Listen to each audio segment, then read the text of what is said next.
There is a kind of comfort that feels harmless in the moment. You finish work. You are tired. You open your phone. You scroll. You tell yourself, I deserve this. I had a long day. And you are right. Rest is necessary. Pleasure is not a crime. But somewhere between genuine rest and quiet escape, many of us get stuck. Days turn into weeks.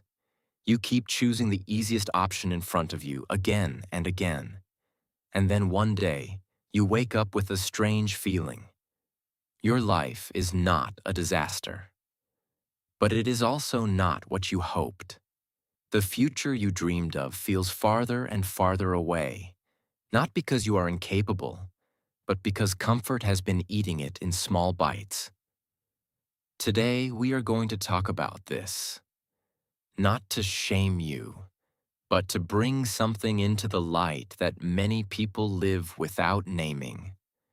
We will explore the difference between healthy comfort and the kind that slowly steals your energy, how avoidance disguised as rest can quietly shape your future, and what it means to build a life where you still experience ease without sacrificing what matters most to you. And if reflections like this help you feel more awake inside your own choices, take a moment to subscribe to this channel. That simple action supports this work, helps these ideas reach more people, and allows me to keep creating content that respects your complexity, instead of just telling you to hustle harder or relax more as if life were that simple. Let us begin with an important distinction. Comfort is not the enemy. Chronic avoidance is. Your nervous system needs moments of comfort to recover from the demands of life. Warm showers, laughter, soft blankets, good food, time with people you love. These things can be medicine. The problem begins when comfort stops being a pause and becomes your main strategy for dealing with everything that feels hard, uncertain, or emotionally risky. Instead of resting and then returning to your path, you start building a home in the space of, I will do it later.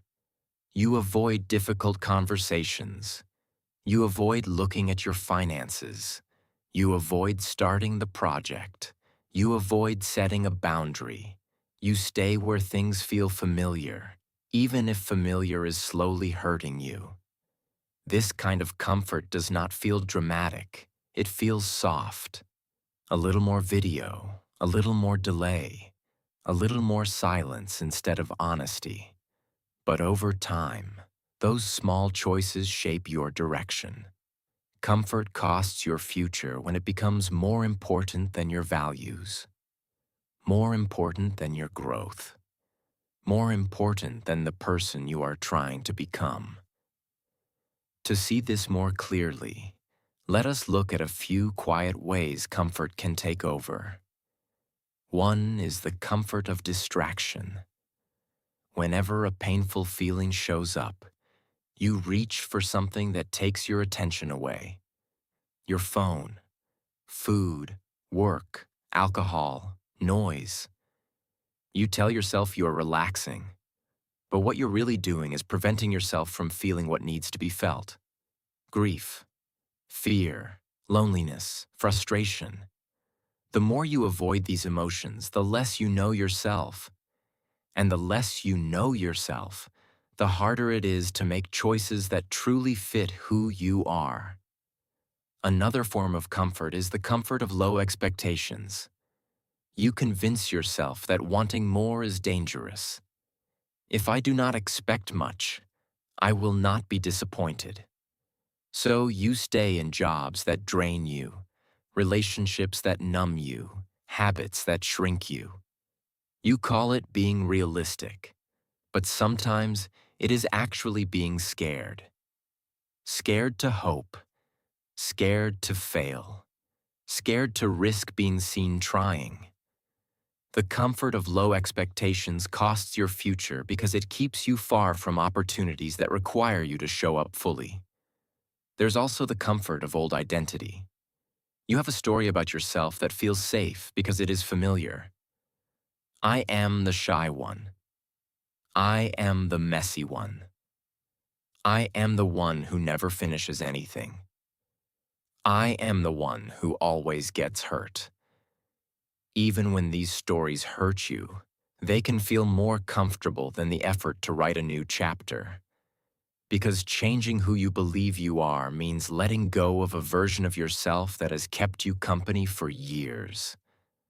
Comfort loves what is known.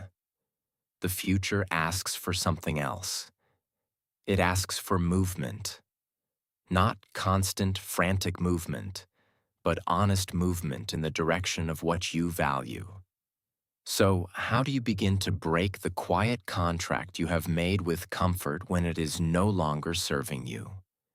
Let us talk about 3 movements that can help you honor your need for ease without letting it devour your future.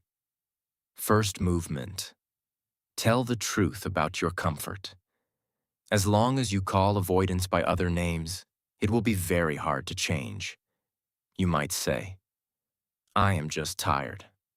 I work better under pressure. I am waiting for the right moment. Sometimes these statements are true, but often they are disguises. So the first step is to be brutally honest, but with kindness. You can ask yourself, is this really rest, or am I using this to avoid something? Is this show, this scroll, this delay really helping me recover, or is it numbing me?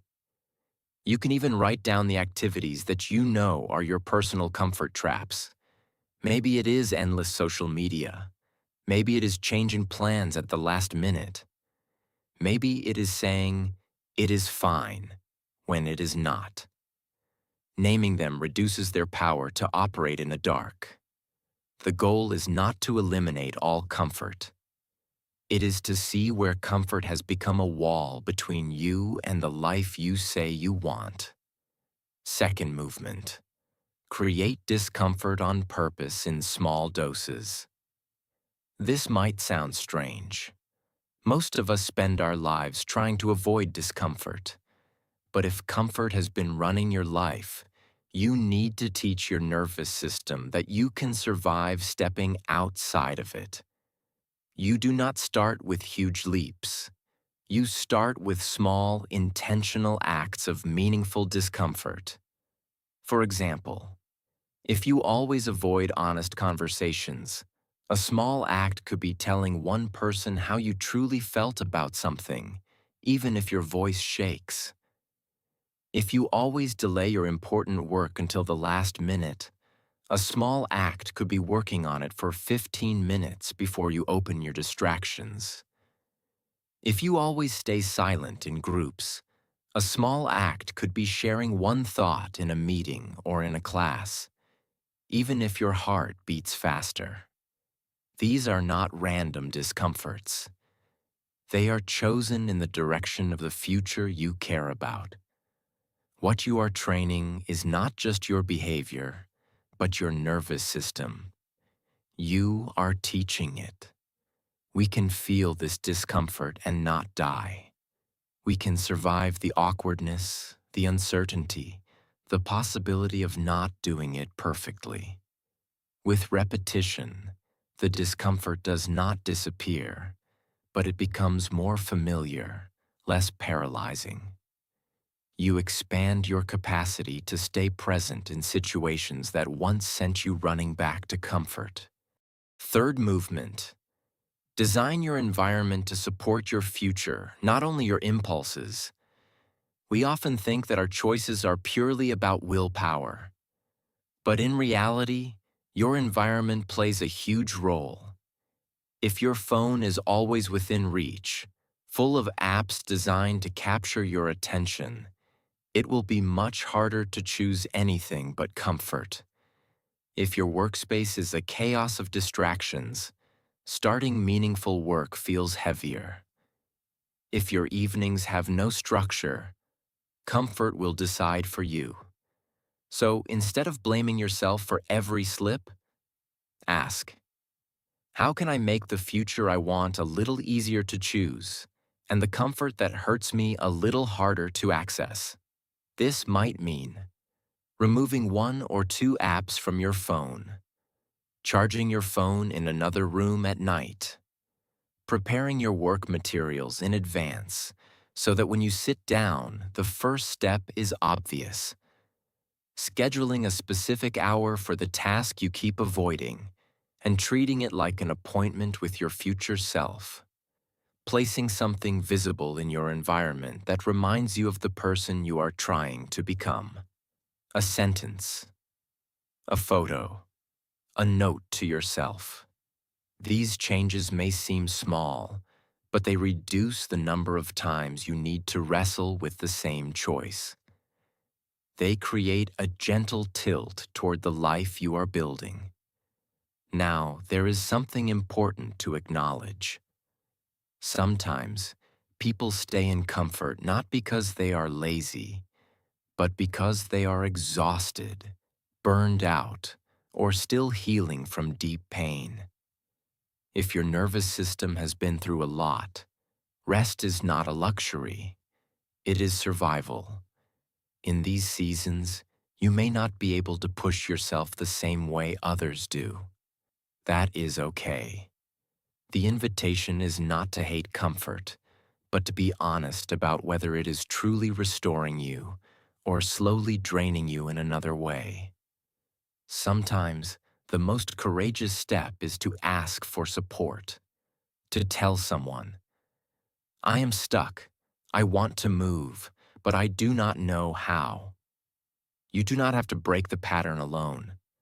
Still, even in hard seasons, there is usually a tiny gap between total surrender to numbing comfort and one small act of self-respect. It might be brushing your teeth when everything feels pointless. It might be opening the file of your project, even if you only touch it for 5 minutes. It might be responding to one message instead of avoiding everyone. These acts look small from the outside, but internally, they send a clear message. I have not given up on myself. Comfort costs your future when it becomes the main place you seek safety, instead of also seeking growth, connection, and meaning. Your future is not built in one heroic day of discipline.